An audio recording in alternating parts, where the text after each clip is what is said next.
Yo, welcome back, kembali lagi di channel Atowa Hayato. Bagaimana kabar nakama sekalian? Semoga selalu baik-baik saja. Yos, akhirnya setelah minggu lalu libur, chapter 1047 akan rilis minggu ini guys.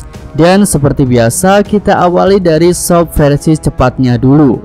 Dan tanpa basa-basi lagi, langsung aja kita mulai pembahasannya. Judul chapternya adalah Langit Ibu Kota Bunga. Nah, tampaknya Pulau Onigashima sudah benar-benar akan tepat berada di atas ibu kota bunga. Dan hal itu berarti saat-saat pertempuran terakhir Luffy versus Kaido akan segera berlangsung. Lanjut untuk covernya, di sini ada color speed yang menunjukkan kru topi jerami sedang berada di pantai, dan juga ada Momonosuke yang berbentuk naga. Jadi kita belum bisa tahu ya siapa dua orang yang sudah membuat penduduk Pulau Coklat terkejut. Apakah itu Fishsmoke Family ataukah bajak laut Kurohige? Ya, kita tunggu aja. Nah, masuk ke cerita. Bagian awal menunjukkan kisah flashback yang terjadi 20 tahun yang lalu, yaitu ketika Kastil Oden sedang terbakar.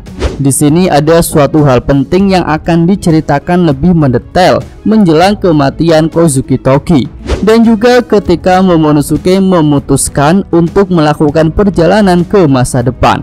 Nah, tampaknya flashback ini ditujukan untuk Momonosuke yang memang saat ini sedang punya tugas yang besar, yaitu untuk membuat awan api sebesar milik Kaido.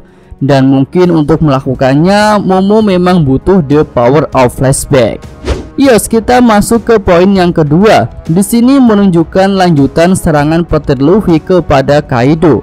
Teknik yang digunakan Luffy itu disebut sebagai Gomu Gomu no Thunder. Namun lagi-lagi Kaido belum bisa dikalahkan dengan teknik itu. Ya, ini masuk akal sih karena kan Kaido juga pengguna elemen petir.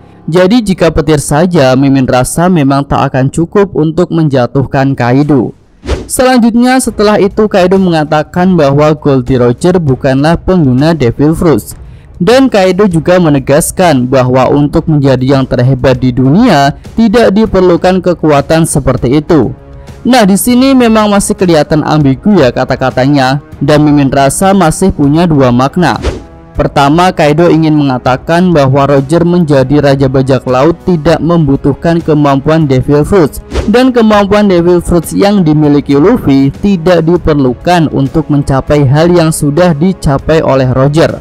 Atau makna yang kedua, kemampuan Roger tidak cukup untuk mengungkapkan harta One Piece. Ya, mari kita tunggu aja full stopnya nanti ya, mungkin makna dari kata-kata Kaido itu sudah diperjelas. Nah, selanjutnya kita beralih ke lokasi Orochi yang sedang terbakar.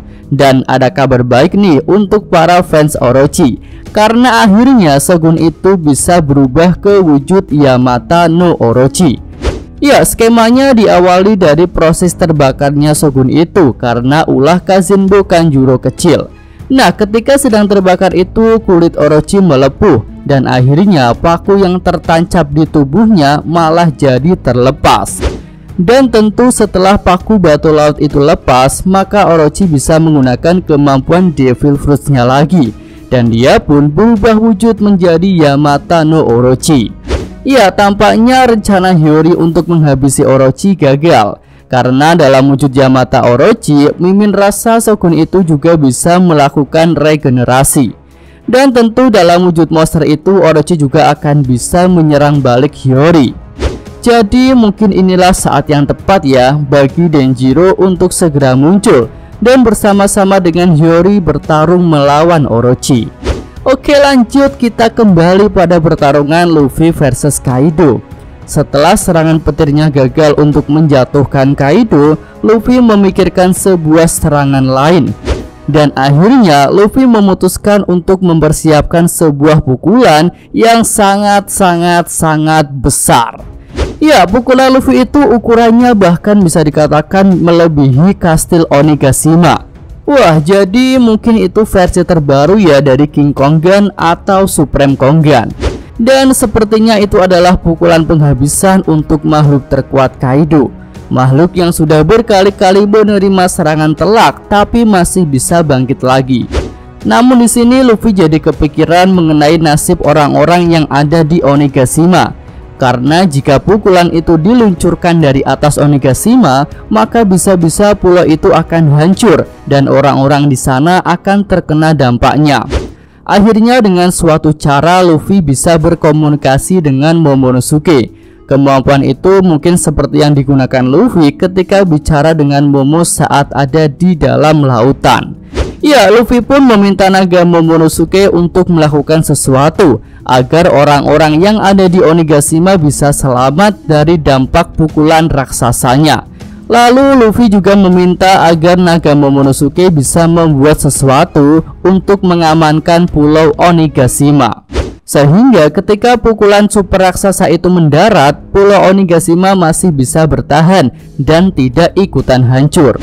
Nah, tentu untuk saat ini Momonosuke akan sangat kesulitan melakukan hal itu. Dan kali ini nasib orang-orang yang ada di Onigashima benar-benar ada di pundaknya. Tapi seperti yang Mimin singgung di atas ya, bahwa naga Momonosuke akan mendapatkan sebuah flashback yang akan memberinya suatu kekuatan baru. Iya, itu aja sih pembahasan untuk shop versi cepatnya ya. Ya, intinya di chapter ini serangan terakhir yang akan menjatuhkan makhluk terkuat Kaido sedang dipersiapkan. Dan dengan skema yang epic ini harusnya Kaido benar-benar akan kalah. Tapi sepertinya Kaido juga tak akan menerima serangan itu begitu saja. Dia tentu juga akan menggunakan teknik pamungkasnya yang akan beradu dengan pukulan super raksasa dari Luffy itu. Ya, pastinya akan terjadi benturan energi yang sangat luar biasa di langit, hingga para penduduk ibu kota bunga akan menyadari bahwa ada sesuatu di atas mereka, yaitu pulau yang sedang terbang.